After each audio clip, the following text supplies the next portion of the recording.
was the ninja. That was the ninja. Did we get sniped by a ninja? We got sniped by a ninja. All three of us.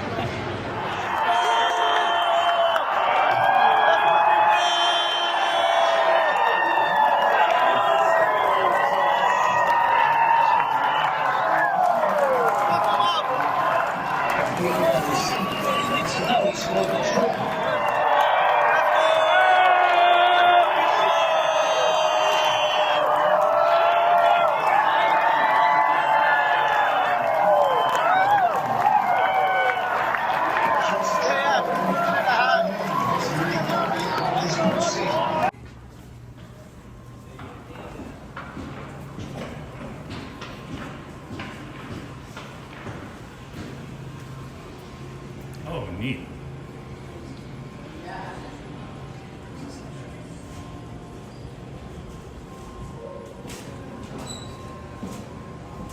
Hello everyone. So this area here is known as the Jay's Nest. So some of you might be aware, over the past few years we had quite a bit of construction going on here at the ballpark. One of the main things we did was we renovated the entirety of our outfield district. So downstairs we have a few bars that have sort of been renovated to have a more casual viewing experience. People don't want to spend the whole 9 innings in a seat. In this space in particular, which is used mainly for group bookings. So you can book this space, bring a big group of friends, bring your coworkers, and watch the game together up here, which is kind of nice. Another one of the things we did during the construction is we replaced the entirety of the lower seating bowl here. It used to convert into a football field, so it no longer does that now. We got to add a few cool things because we got rid of that feature. Now, I do want to talk to you briefly, or not briefly, but quite a lot actually today, about the Jays' history, and specifically how they got started in Toronto in the first place. But before we talk about them, I want to ask if anyone knows who the Maple Leafs are. Yeah? Who are they? So I'm actually not talking about the hockey team, but that is a good guess. The first baseball organization in Toronto was also called the Maple Leafs. They were founded all the way back in 1896, and they played on a few stadiums here in the city, most notably Hanlon's Point Stadium, that used to be located on the Toronto Islands. Now, a rather famous baseball player actually hit his first ever professional home run at that stadium. Anyone have an idea who that might have been? Babe Ruth? Babe Ruth, yeah. The ball is likely still in Lake Ontario somewhere, so if you have some scuba gear and you want to make a buck, maybe go try and find that ball around Hanlon's Point. Now, unfortunately, the Maple Leafs went bankrupt in the 1960s, and it left this big baseball-sized hole here in Toronto. But fast forward about 9 years, and after many years of campaigning and trying to bring baseball to Toronto, we finally were going to get a team. We were going to be the Toronto Giants. Giants? Really? Yeah, so before the Blue Jays were even a thing, there was actually a bid to move the San Francisco Giants here to Toronto. This was a deal that was headed up by Paul Godfrey, who would later become the president of the Blue Jays, and Don McDougall, who was the president of Levac Brewing Companies. Now these two men had everything ready to go. We even had logos printed that said Toronto Giants on it. They were going to launch it, and then they weren't. Because there was a new mayor in San Francisco who was not super keen on the idea of losing his baseball team. So he actually filed an injunction to stop the sale of the team to Toronto. So unfortunately, we didn't get the Giants. But we wouldn't have to wait long for another chance at getting a team. Only a few years later, a few months later, Seattle was awarded a franchise in one of the leagues, and there was a nice open spot for another team.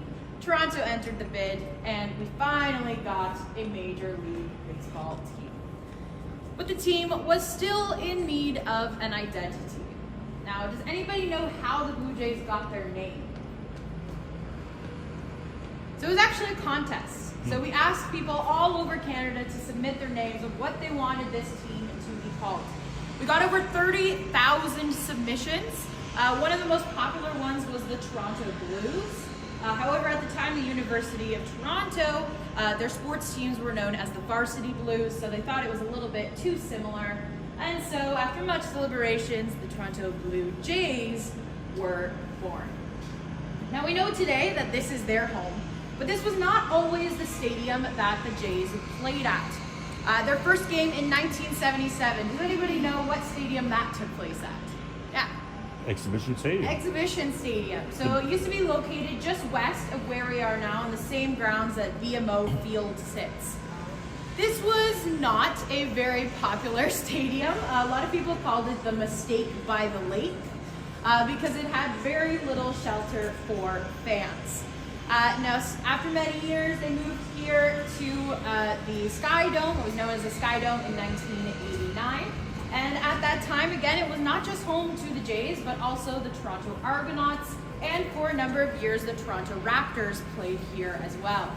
They also had many concerts, WrestleManias, other events. We had Nelson Mandela come to visit here as well.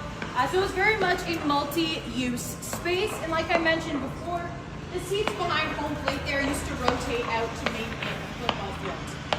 We have removed that function, so today it is predominantly used for baseball and other concerts and events, recently hosting 6 sold-out shows of Taylor Swift. So I'll give you a chance to take some cool pictures here, because there's a great view of the field, and then we're going to visit another one of the executive suites. We can go down and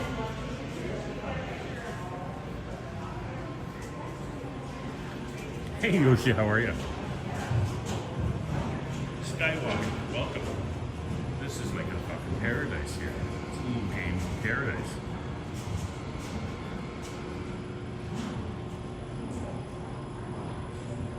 I saw a baseball game at the bleachers, Exhibition Stadium.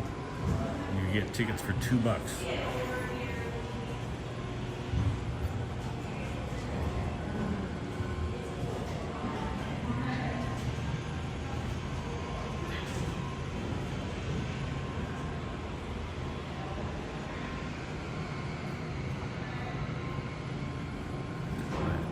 Stay with the tour. Great. Awesome. Thank you. Is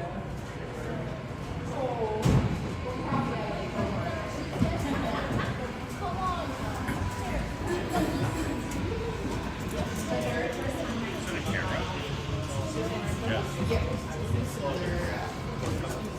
The next spot that we're going to will be next to the Disney TV area. Oh, cool.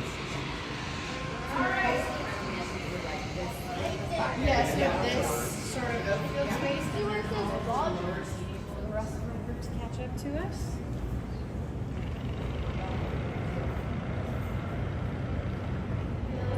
You know what? The tour is $40. You can get a combo. Like, there is a game later today. I could have gotten a combo, picked my seat, plus the tour, but I'm just doing the tour. Head down this way.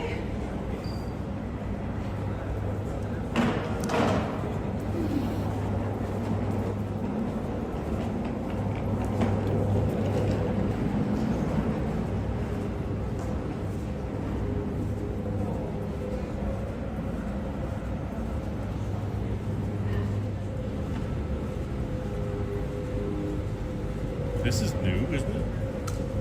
This is new? Yes, yeah, this is one of the new. Wow, that's pretty fucking sexy.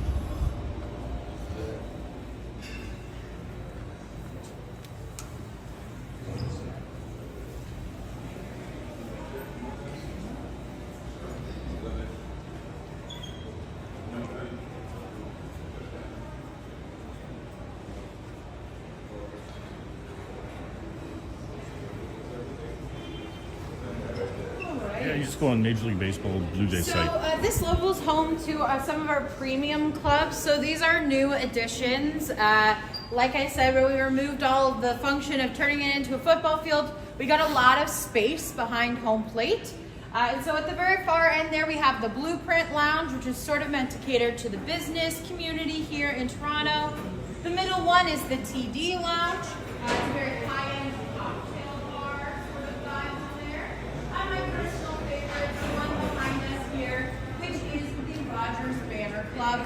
This is the one for die-hard fans. It's modeled after a sports bar, but it has lots of game-used memorabilia, bobbleheads, golden gloves, silver sluggers, World Series trophies, lots to look at in this room. So we're gonna go inside. I'll give you some chance to look around, but before I do that, I just wanna tell you about one other player on that Jays level of excellence that we talked about.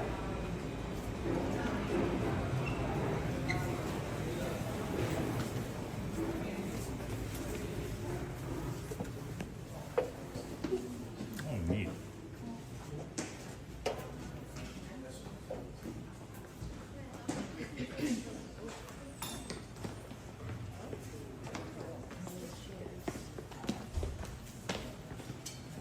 So if everyone just wants to gather here, I'll talk very quickly and then I'll give you lots of time to explore. So I just want to talk about one other pretty important player on the Jays, and his name was Dave Stieb. Now, does anybody know what Stieb was known for here on the Jays? Yeah. Curveball. Oh, it was actually, well, yeah, he did have a wicked curveball. Yeah. But he actually is the only Jay to throw a no-hitter.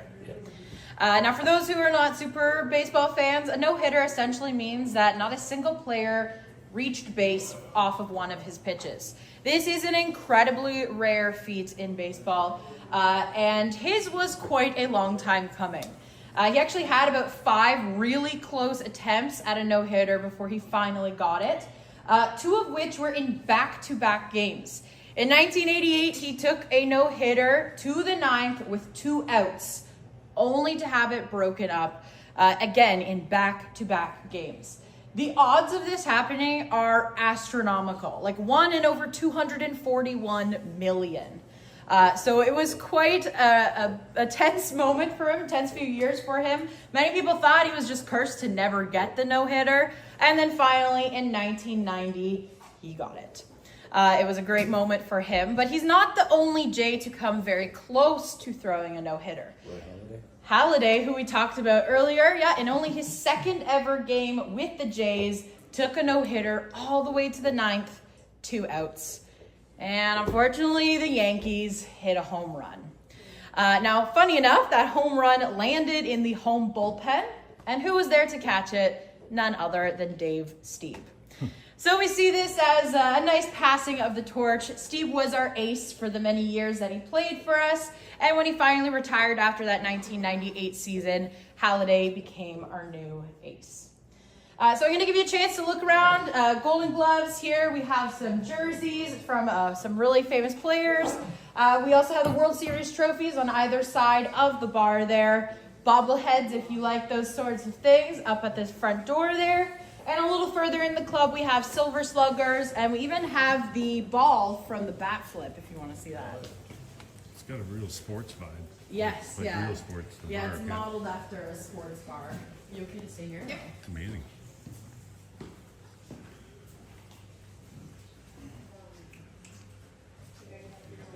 Oh, so it's the lineup today. It's like walking into real sports.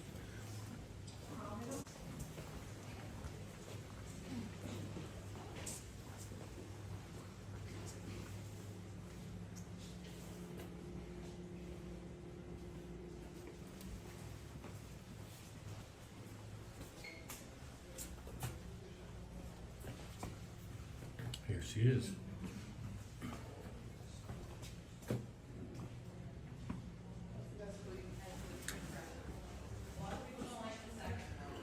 This is awesome. Oh, DJ Booth.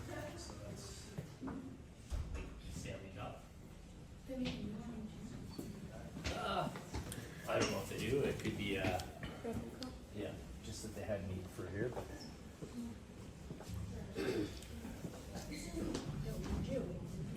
Short rib pastrami sandwich for $25. I'd have that for sure. Those ones you see on TV. Yeah. If you come a little early, so more walking. The people with the seats just outside. The gray ones, you know, the big comfy recliners. Yeah. Sections for the night.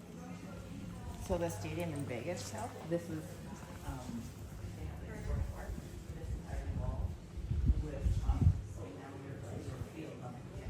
You can see the Jays like practice area just around.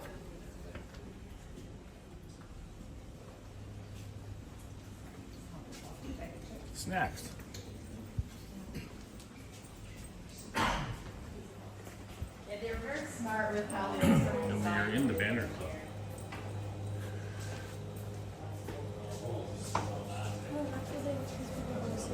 Yeah, so the people will sit in sort of behind those gray seats behind home plate. They buy a seat there and then they also get access. Oh, that's just too cool. Look at all these silver bats.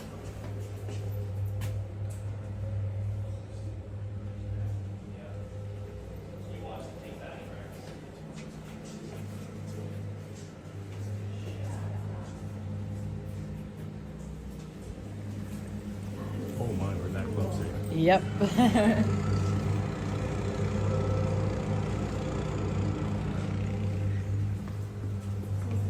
Oh, these are bats.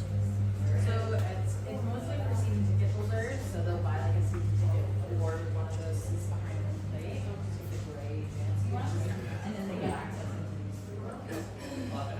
Yeah, they can come in, you get shocked, it's really free snacks and stuff.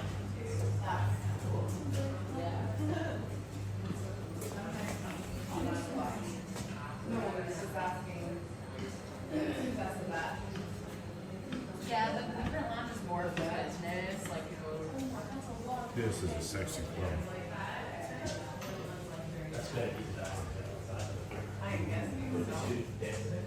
Yeah.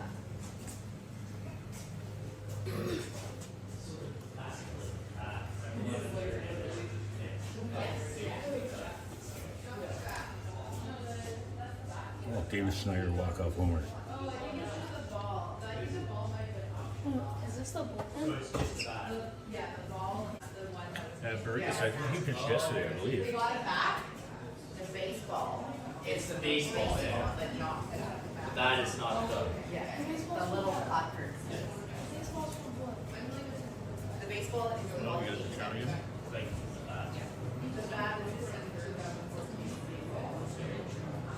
New Zealand, Canadian, all kinds of wine represented. they had another bad hold this last night. Lineup for today. Loving this Banner Club. Loving the Banner Club.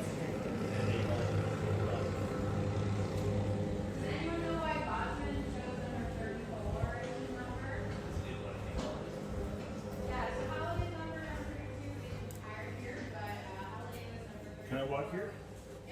Cool. Love these booths. How fucking cool is this spot?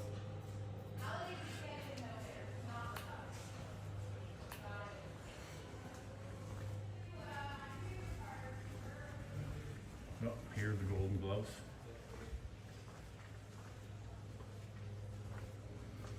Vernon Wells, Devon White, Jose Barrios, Vladimir Guerrero. We're gonna head out onto the field now. Jesse Barfield. Okay. Time to go onto the field. Now, I have actually been on the field before because my dad threw the first pitch in the game. Chance to step on the field.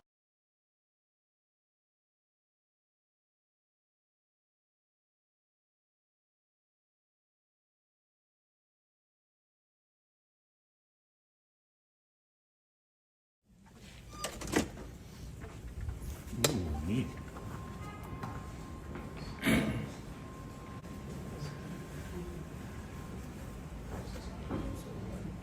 Come on in. I found beer.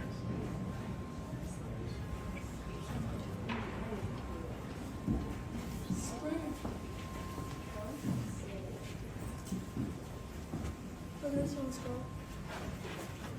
Line up there.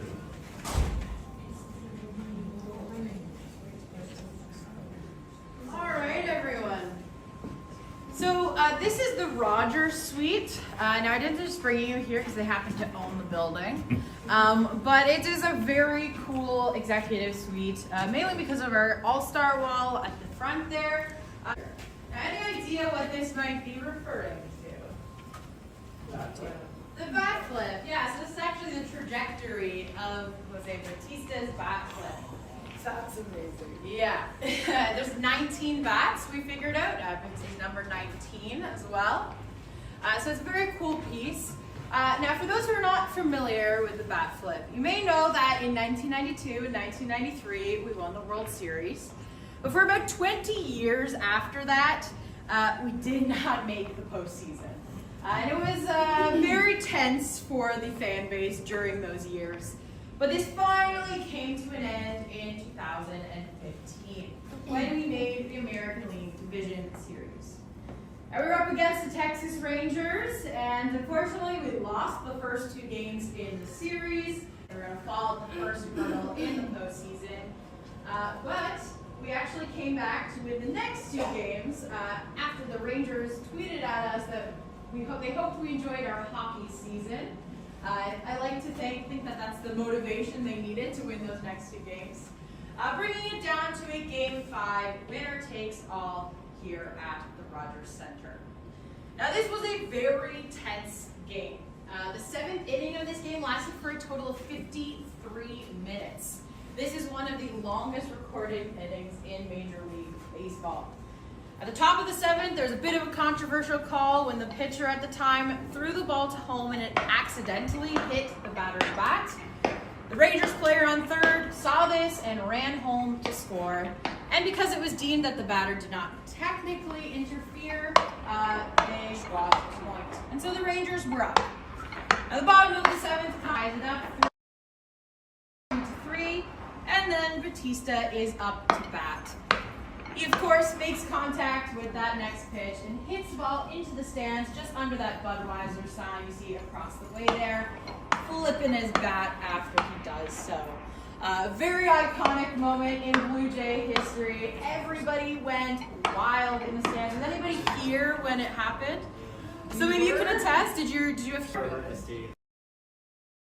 Yeah, people screamed, they were jumping up and down. You could even see the cameras on live television that were in the stands violently shaking because people were going crazy.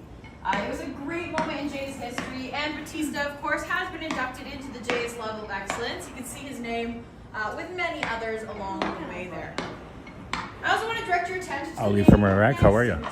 Shadi Kathy, they are pounding the dirt on the pitcher's mound. Halliday fans here? Yep. Yeah. So Halliday was probably one of the best pitchers that the Jays, let alone the league, has had. He was a very beloved player here on the Jays. He actually got sent back down to the minors in his first few years with the Jays, but eventually came back in 2001 as a regular starter and went on to win the Cy Young Award in 2003. This is an award that's given to the best pitchers in the entire league. He unfortunately died in 2017, and his number 32, is the only number currently retired for the Blue Jays. Yeah, That's the only one. yeah. And Jackie Robinson, which is the one before, his number is retired for all of the teams in. Yeah. So we'll talk a little bit more about some of the other names you see along that Jays Level of Excellence, but Roy was inducted into that shortly after he died, and into the Baseball Hall of Fame as well. So feel free to take any pictures of the cool pieces in here, or the field if you want to, and then we'll move on. We have the Springer home plate and scorecard and jersey from his 21-point game that he had recently.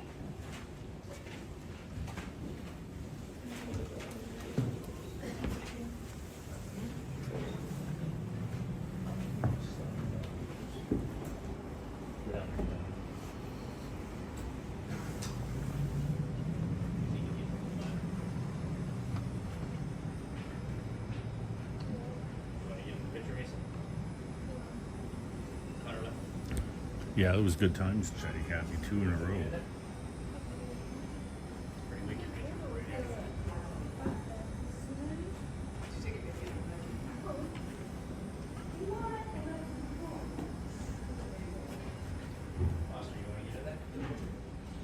the broadcast booth? That's the visiting broadcasters, yeah. It's a pretty nice bit.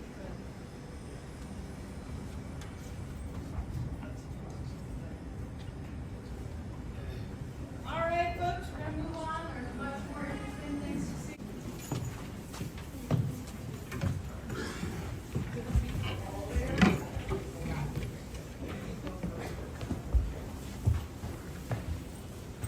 These are rough. Yes.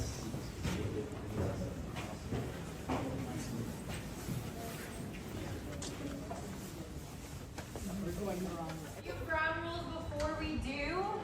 Please stay on the warning track of the field, the orange part. You'll see there's stanchions put up. Please just don't step past those onto the green part. If you can't follow the rules, we will have to leave the field prematurely. When we get out there, I'll tell you a bit about it, and then I'll give you some chance to take some pretty cool looking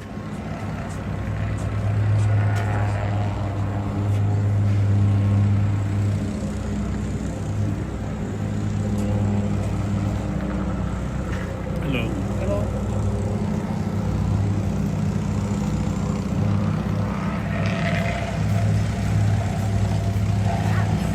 Yes, my dad threw out the first game of a Blue Jays game about 25 years ago.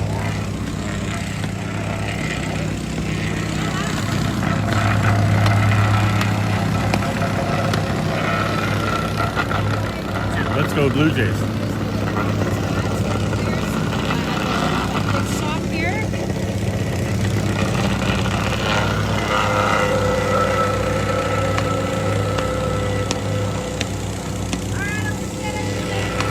Nice and close here.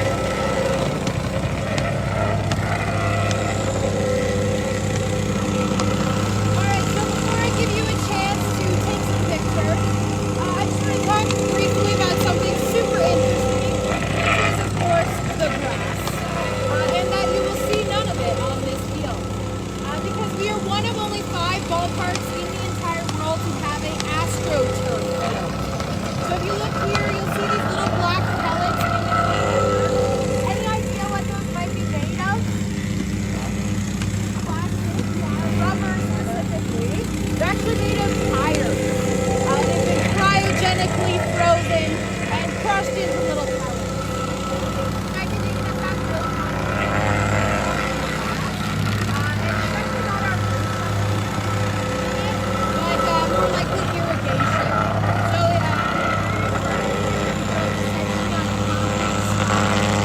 So irrigation, we literally have to dig up the base of the stadium, which would be very expensive. So we'll stick with our turf for now. Another really cool thing I want to point out is the pitcher's mound that you see there. Now, because this was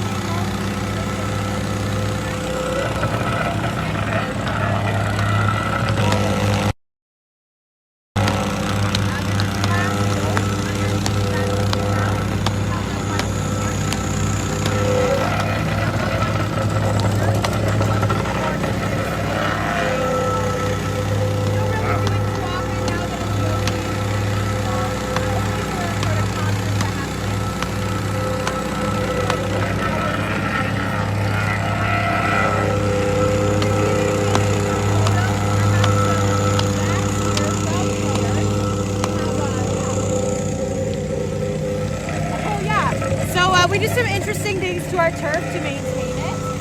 In the turf.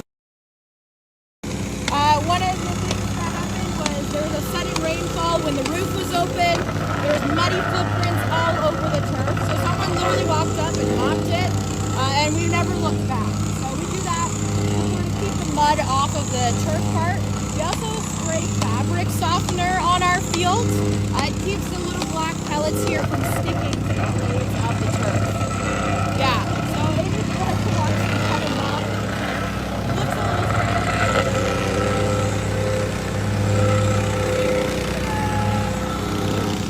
This is the Vladdy bat. Who wants to have a go at that one? There you go. And then anyone a Varsho fan here? We have a Varsho bat. There you go. And if you want any cool photos, let me know. Myself or Kate can take them for you.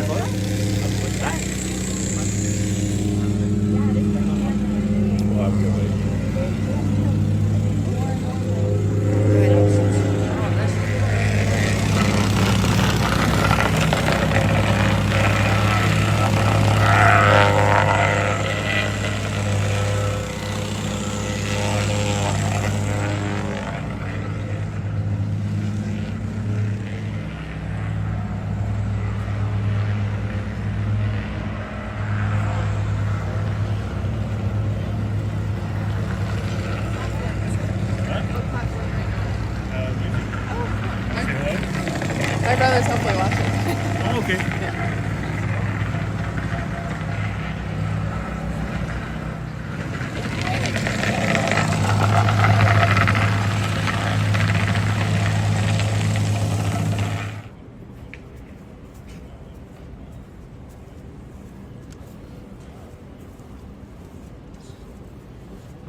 Thank you.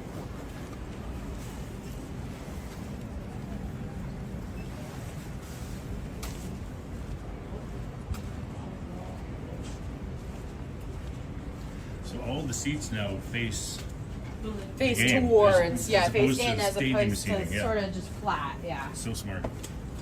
Yeah, much better viewing experience for sure.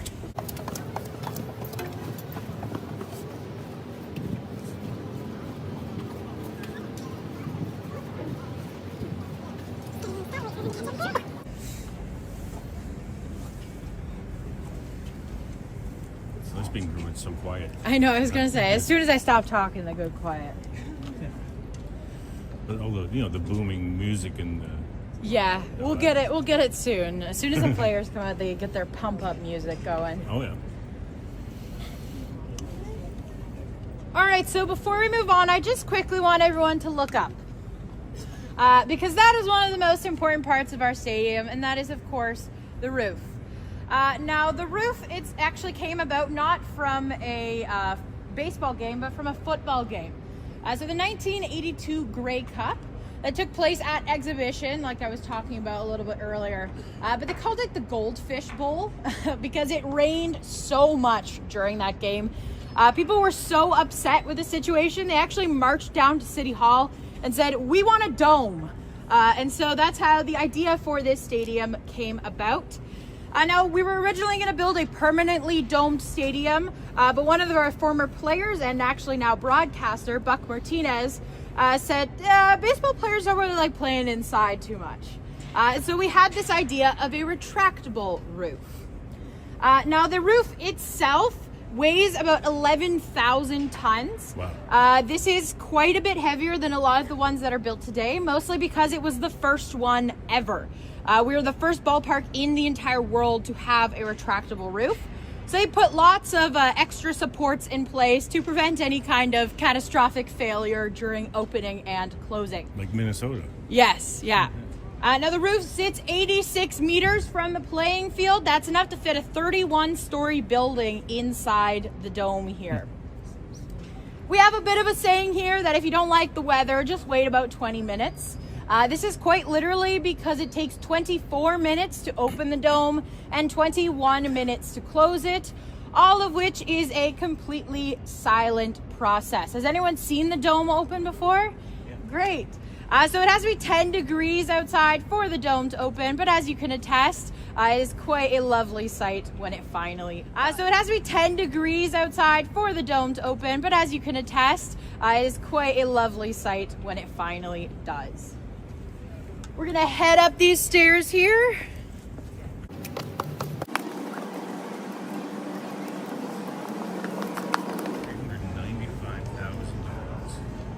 All right, folks, we're just gonna head down the stairs here.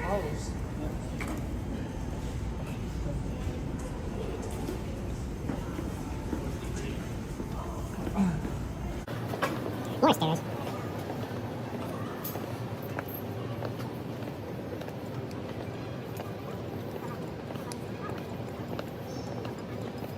So all these chairs got ripped out last year, and now they all face properly like the baseball stadium before.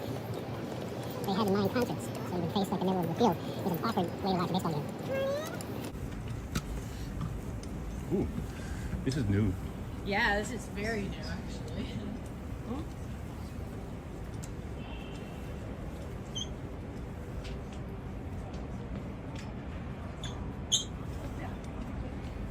So I know. welcome everybody. This area here is known as Club 328. It is one of our new spaces, and when I say new, I mean very new. Like they finished construction on it only a couple weeks ago. Any idea why it might be called Club 328? Distance from home plate. Yeah, it's actually the distance from the foul pole here all the way back to home plate. It's also why you'll see a lot of nods to yellow in here. It's very foul themed. We're gonna head inside the club because it is home to one of my very favorite parts of the ballpark. Oh, cool.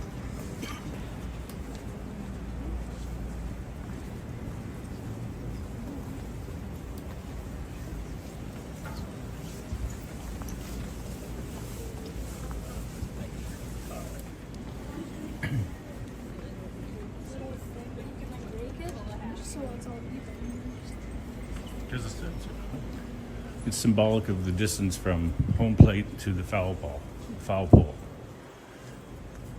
So one really cool feature I love about this place is this wall over here. So those are baseball cards from past and present players on the Jays. I always love to tell everyone to try and find your favorite player there. I know for a fact Vladdy's on that wall, so that's someone's favorite player. But it's a really cool feature here at 328. 328 is also home to some of our awesome ballpark food. Was anyone here for Looney Dog night last night? Yeah. Yeah? How many Looney Dogs did we have? 11. Wow, that's impressive. Usually people try and do the 9 hot dogs for 9 Fred minutes, McGriff. but 11 is great. Yeah. 11 for. Did you guys try the cotton candy fries yet? I've heard of it. Yeah, I've heard about them too. I haven't had a chance to try them yet. Neat. Yeah. That thing works. Yes, yeah, it does during games they play it. I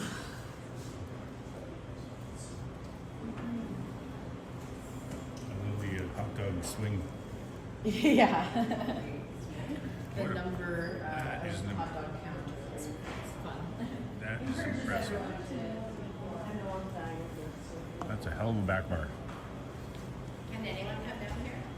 No, so you have to buy a ticket specifically for this area. You usually get a seat in the 100 area, just kind of where we pass there, and then also get access down into the $21 for a Caesar.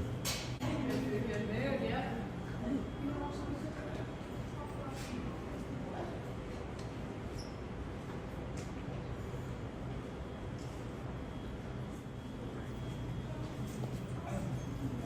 All right, folks, we're gonna head up these stairs here.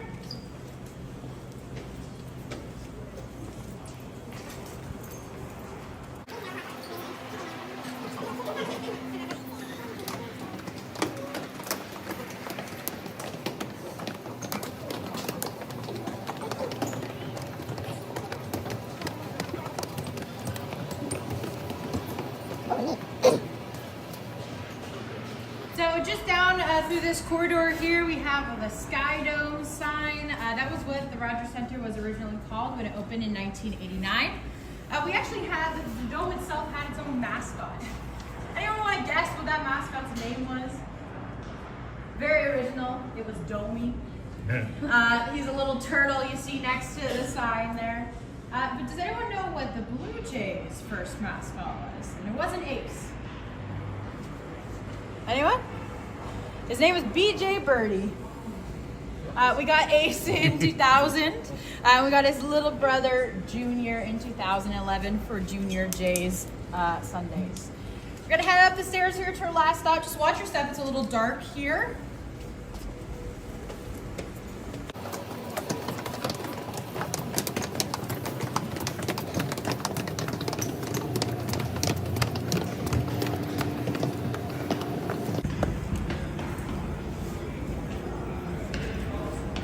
All tours end in gift shops.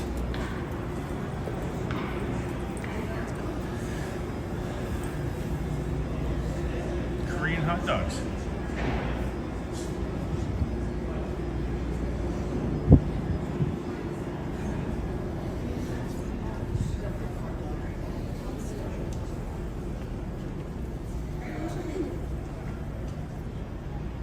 All right, everyone, we have unfortunately reached the end of our tour today. I want to thank you so much again for coming along with me.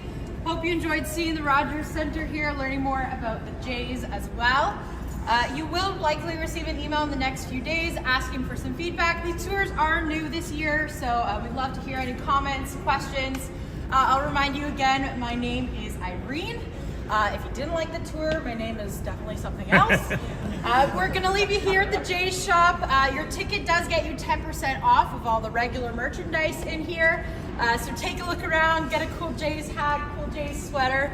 And on behalf of the Blue Jays, we hope the rest of your day is a home run. Thank you, everyone. Thank you for the tour. You're awesome. Yeah, you're welcome. Thank you. Yeah, you're welcome. Thanks, Irene. Thank you for all the info. Yeah, you're welcome. If you want to see yourself on YouTube. Boom Productions. All right, sounds good.